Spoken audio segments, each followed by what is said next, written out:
Hello les amis, comment allez-vous? Et ben voilà, je vais vous expliquer quelque chose que j'ai eu du mal à... Oh la vache, il n'y a plus de batterie. Je reviens. Oh merde, je vais... Oh là là, je sais pas comment faire. Ça va prendre du temps, il n'y a plus de batterie. Je le fais quand même et je ferai une deuxième... je ferai la suite. Mais je sais pas, le problème c'est que c'est le bon moment pour le dire. Et... Bon, on se repose. Euh, J'ai remarqué au fil des vidéos que beaucoup de gens savent pas ce qui m'est arrivé. Ce qui nous est arrivé à moi et la journaliste. La journaliste, c'est juste son pseudo dans les vidéos que je faisais.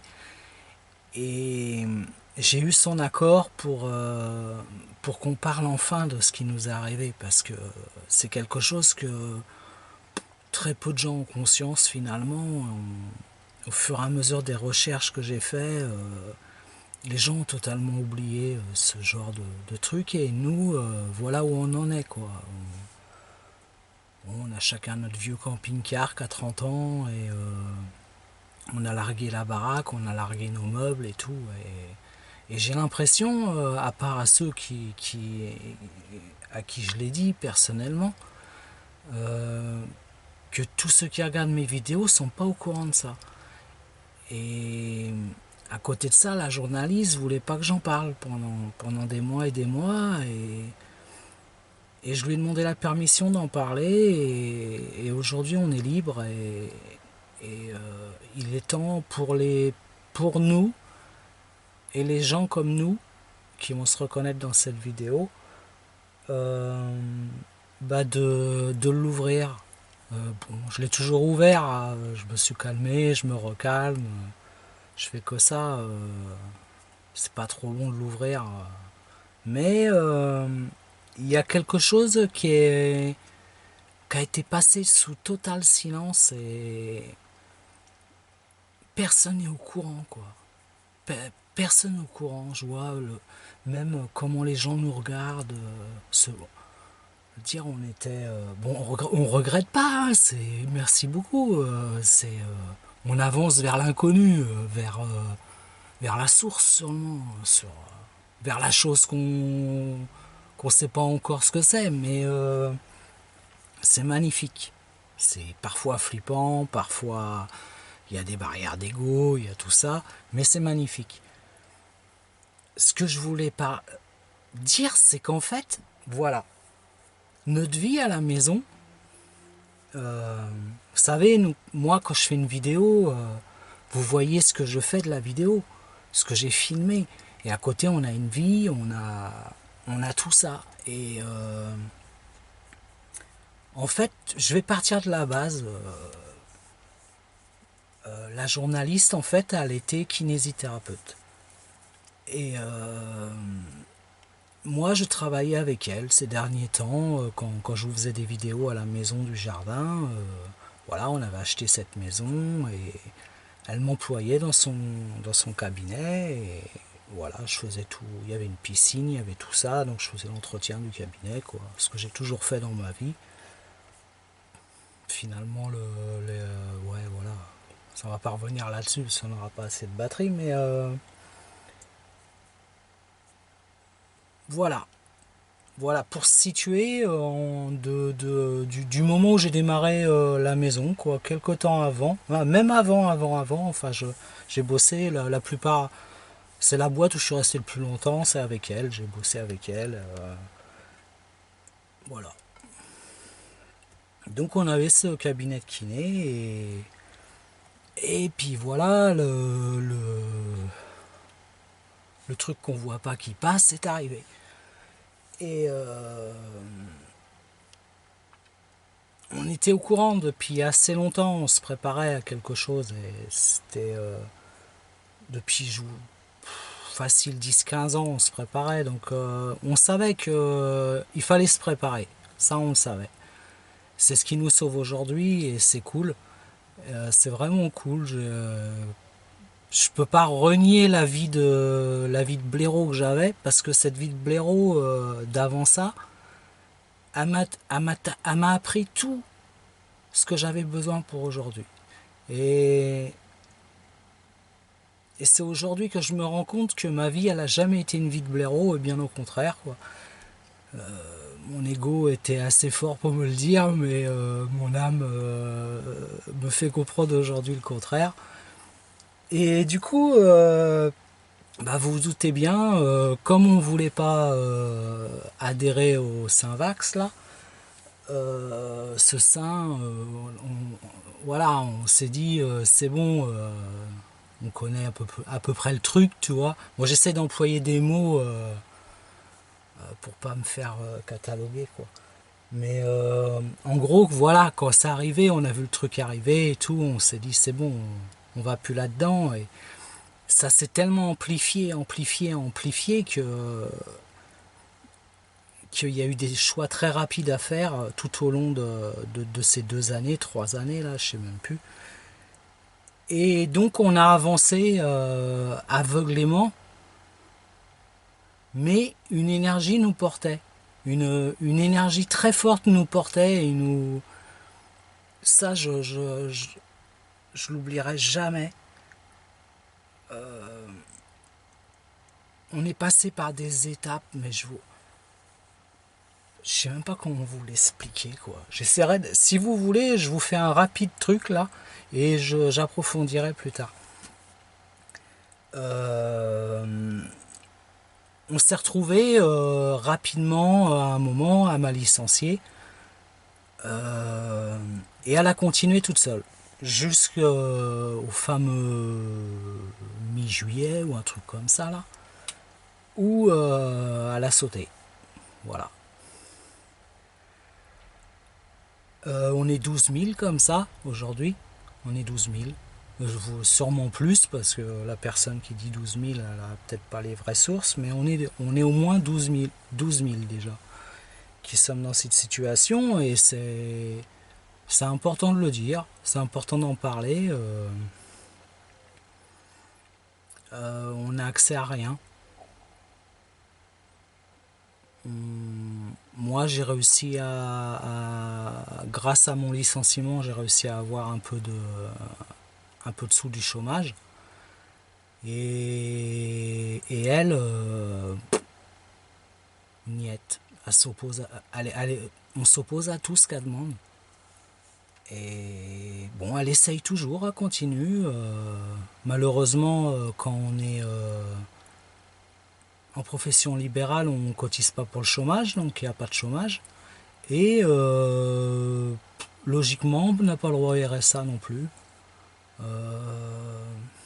Donc il s'est passé des mois et des mois où j'ai vu ma femme dégénérer complètement. Et ça a tué notre couple, qui était... ça faisait 20 ans qu'on était ensemble, donc c'est vrai qu'on commençait à décrocher.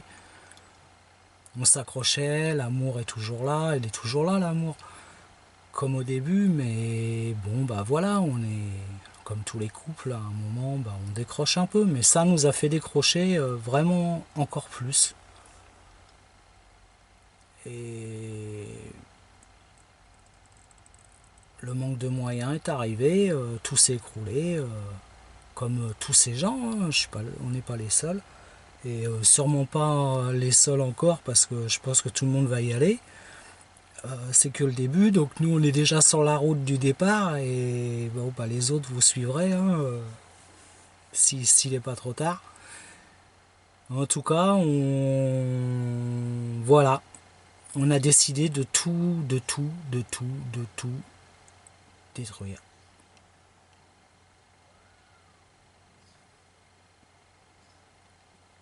Et de là, cette énergie a toujours été là. Elle est toujours là. Là, je suis dans une période où qu'on se laisse finalement tous les deux partir de notre côté. Parce que bah, quand on se voit, cette cette merde nous rabaisse, quoi. On est fort, on est de plus en plus fort. Et c'est ça qui nous sauve.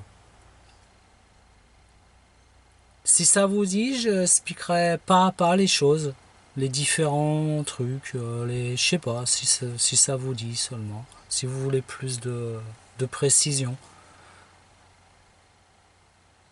Voilà, on est passé par toutes les étapes. Ouais, on a pensé au suicide, on a pensé à tout. Bon, moi, le suicide, c'est quelque chose que je côtoie depuis mon adolescence, donc je remercie toute ma vie de m'avoir appris tant de choses là-dessus, ce que connaissent pas forcément beaucoup de monde. Et finalement, ma vie a été très difficile. Mais j'ai appris à vivre avec elle, mais c'était pour me préparer à aujourd'hui.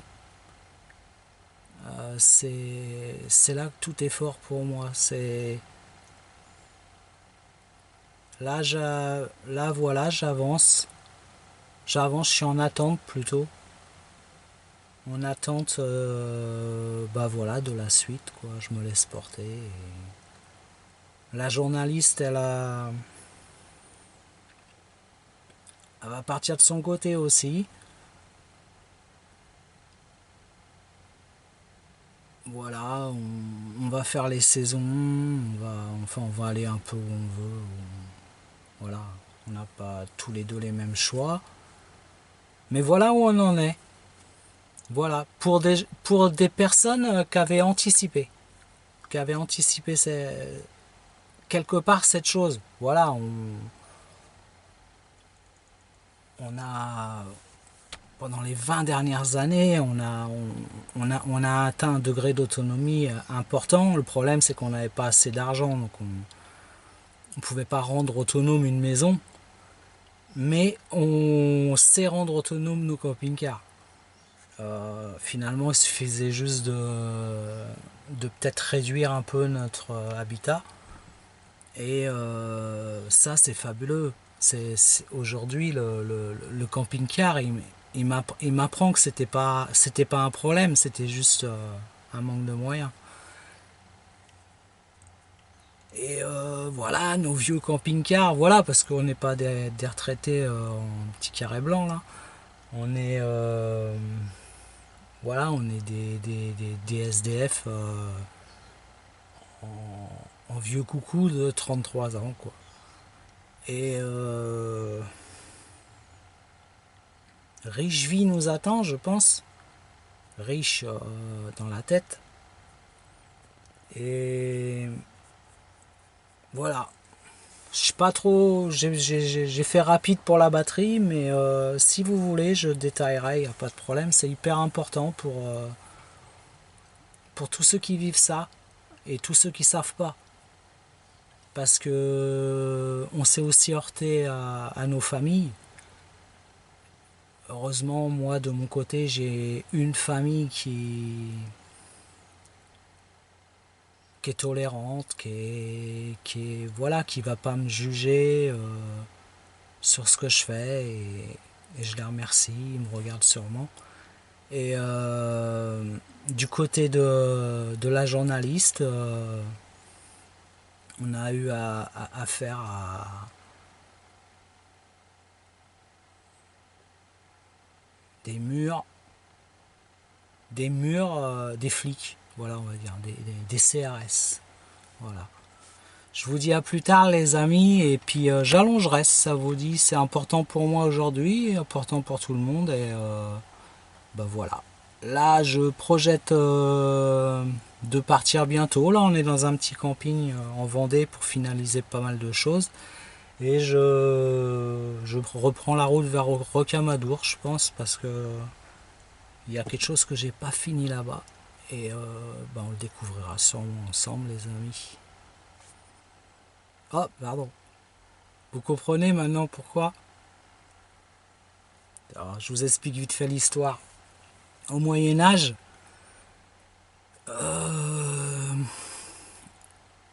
on avait interdit à certaines personnes de travailler, de vivre dans un village, d'aller dans les bars, d'aller dans les supermarchés. Il n'y avait pas de supermarché au Moyen-Âge. D'aller dans les épiceries, les herboristes, parce qu'on disait qu'ils avaient la peste. Je crois que c'est ça. On les appelait les cagots. Et pendant des années, voire des centaines d'années, ces gens ont été isolés de l'autre société prospère et débile qu'est la nôtre aujourd'hui. Et c'est pas moi qui ai ressorti ça, c'est les Gilets jaunes qui ont ressorti ça, et j'ai trouvé ça très intelligent. Et du coup, voilà. C'est leur sigle qu'ils avaient là, posé là. Et dans ma dernière vidéo, j'ai essayé de faire un montage de mots et c'est à ce moment-là que je me suis dit que tu devrais peut-être expliquer un peu pourquoi tu fais ça parce que c'est pas, je sais pas trop si on te comprend.